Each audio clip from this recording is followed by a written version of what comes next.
എന്നിങ്ങനെ നോക്കണ്ട. ഞാൻ ജനിച്ചപ്പത്തോടെ വീടാണ്. ഒരു വീട്ടിൽ നിന്ന് അടുത്തലോട്ട് അവിടെ നിന്ന് അടുത്തത്. എനിക്കൊരു കൂട്ടുകാരും ഇല്ല ഒരു സ്ഥലത്ത്. നീ അങ്ങനെ ചൂടാവല്ലേ, കാര്യങ്ങൾ പറയാം. ഞാൻ ഇല്ല.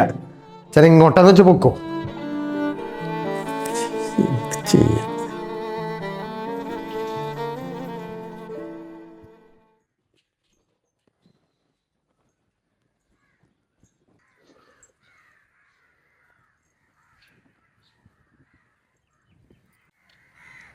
നീ എന്തിനാടാ ഇന്നലെ അച്ഛനോട് അങ്ങനെയൊക്കെ സംസാരിച്ചേ? എങ്ങനെ? എന്റെ ഭാഗത്തുനിന്ന് അച്ഛൻ നിന്ന് ചോദിക്കണ്ട. നീ അച്ഛന്റെ ഭാഗത്തുനിന്ന് ചിന്തിച്ച് നോക്കിയിട്ടുണ്ടോ?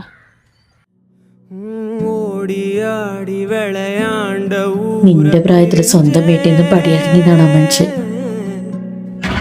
പാട്ടം പൂട്ടം കട്ടിക്കാത്ത വീട്ട പിരിഞ്ചേ പോരേ നാ പോരേ വെറും കൂടാ പോരേ പോരാത കൊടുങ്കാലം വഴിയാ.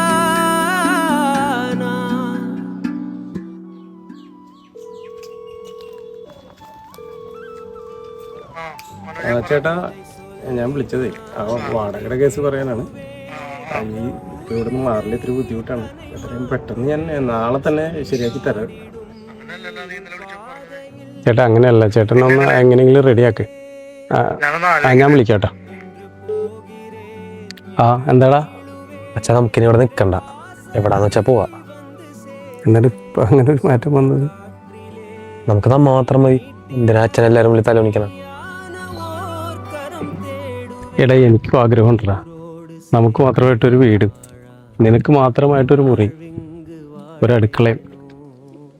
പക്ഷെ ദൈവം നമുക്കൊരവസരം തരണ്ടേ? പോട്ടെ അച്ഛാ, എല്ലാം ശരിയാവും. നിനക്കെന്നോട് ദേഷ്യമൊന്നുമില്ലല്ലോ? ഞാനൊന്ന് നിന്നെ കെട്ടിപ്പിടിച്ചോട്ട്. പോയി വാ കലങ്കാതെ കലങ്കാതെ മകനേ, உனக்காக காத்திருப்போம் போய் நீ